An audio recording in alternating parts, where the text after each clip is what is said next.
Small business owners, if you stop doing this one thing, your business will grow. The one thing you need to stop is what I call repetitive results.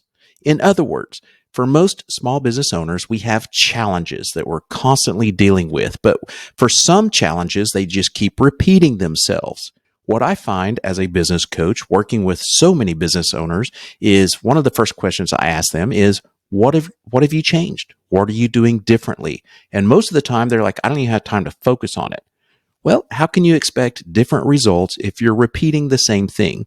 For many, it's we can't find good employees, but they just keep hiring people with the same process, which is typically throw an ad out there, have some applications come in, pick the person you think is likable that will fit in your company, and hire with no training, no onboarding, no SOPs, which are systems and processes documented so that they can follow the way things should be done. Stop doing the same thing. Same thing with sales. If your sales is not working, if you're not prospecting, if you're not getting clients, change something.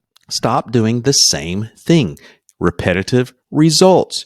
Be cash flow. If your cash flow goes up and down and you're always getting a lot of money in accounts receivables, but there's no money in the bank, change the process.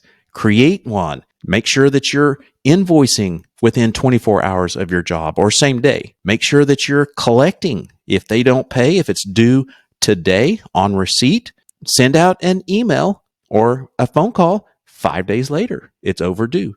Then 10 days, then 15 days, then 20 days. And you might say, Michael, but that's overkill. Well, is it? You're stressed out, business owners. You're stressed out because you don't have money in the bank, but money is due to you. And the longer that the days go that people don't pay you, the less likely you'll get paid all of it within a reasonable amount of time. So stop doing this one thing, which is repeating the same behaviors that you're doing. I'll give a perfect example, a real life example of business owners that have come to us that have gone through our coaching program. Coaching works. So let me assure you of that. Coaching works for people that take action, for business owners that do things differently. They think differently. They're adaptable. They're open to new ideas, and then they go implement those ideas, and we keep tweaking them. Coaching works. So with this story, don't let me lead you down the path of thinking that coaching doesn't work, because it does. But we have business owners that have come to us. They'll go through our programs or a coaching session or two for a couple of months, 3 months, and they just get frustrated. Typically, they get frustrated with their people. And typically, the small business owners will quit. The latest one that we had that quit, their response was, well, I guess until I get good people, none of this matters. And he said, I'm cutting off our sessions. I said, okay, what are you going to do differently to find good people? I don't know. I'll just figure it out. Okay. That was probably 6 months to a year ago from the recording of this video. And I would probably put most of my money that they're still getting the same results. They probably still haven't found that person. Because nowhere did we even get close to writing the roles that they need in their business, writing SOPs, writing an onboarding plan, writing a hiring plan, a hiring post. What do you need? What are the functions? What are the descriptions of this person that you need so that when you do find someone, they're the right one to be in your business? Many times, so many business owners just hire people they like, and then expect them to know what to do, and then get frustrated when that person doesn't follow the rules.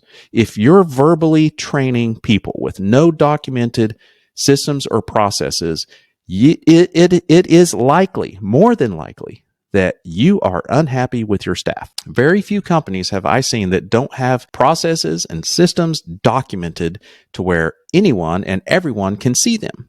The purpose of those documents is so that everyone does things the same way. If they don't, you get different results, but those results are repeated. So stop doing repeated results. Change something. Pick one thing in your business that is a challenge for you, that you're frustrated with, and just change it. Diagnose it. Go into it like a doctor. When we go to a doctor, as an example, they don't say, I need you to go to PT if, let's say, you have an ailment. They ask what it is. they'll say, okay, well, let's try this. And then we'll try that. And then come back in 2 weeks and we'll try this. They don't say, go to PT, go get this prescription, go do this, go do this. We're going to schedule surgery and 10 things all at once, because then we don't know what fixed the problem, the ailment. Look at your business in the same way that I'm going to diagnose what it is. If it's employees, well, let's maybe start with writing some processes. Take that one thing that irritates you the most that you're like, I've told my employees so many times, do it this way, and they don't. Okay. For example, write out the way you want it and have a company meeting and say, this is the way we're going to do this function in our business. Everybody needs to follow it. Let's say we have 10 employees. I'm going to print out 10 copies. Each one of you, I need you to carry this piece of paper around, and I need you to follow the process for a week. If you see anything in this process, these steps that I have written down or typed out, let me know so we can change them if there's a modification or maybe I forgot to put something in there. Because after the first week, you will be written up if you don't follow the process. So I need everyone to follow this process and start doing that week after week and see if things change. Because if you don't, you're going to have repeated results, repetitive results. If it's the hiring, if you can't find the right people, start with defining what type of employee you need. What is the scope of work this person's going to be doing? What is the function? What is the description? Have that clearly written out. Write a inspiring hiring post. Don't stop just saying warehouse worker, $15 an hour. That makes me want to work there. One of the best stories that I've heard is a junk removal company. When they hired, I think it was Hunks Haul Junk or something like that. And I recall their ad was, come work out all day long. Because, most hunks are really buff, and I'm sure it was more inspiring than that. But thinking outside the box, it's like, you don't need to go to the gym. You can lift heavy stuff all day long and get even beefier. And you don't even have to pay for it. In fact, you get paid to work out all day long. Think of an inspiring post. In other words, I could go on and on, but I think you get the idea. Stop getting repetitive results. If you don't like the results, stop doing the same thing. Tweak it.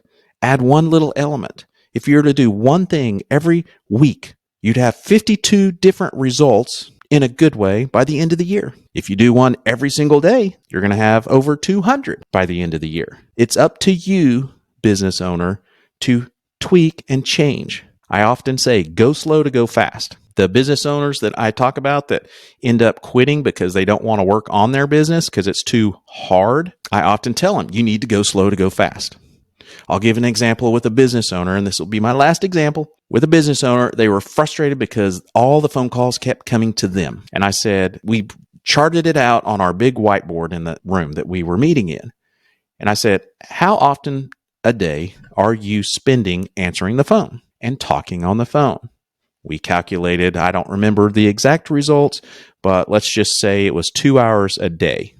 He gets about 6 phone calls. Each one takes about 20 minutes, however many that is. We'll just say 2 hours. I said, do you realize that's 10 hours minimum per week times 52 weeks is 520 hours, right, of unproductive time in your head, because the business owner was mentioning that they have no business being on the phone. And I asked, why haven't they hired a receptionist or a call center or someone to answer their phone? This is the example I'm giving you, small business owners. The answer was, I don't have time. I said, okay, how long would it take you to write up what someone needs to say, where the call needs to be directed, how to use the phone, whatever.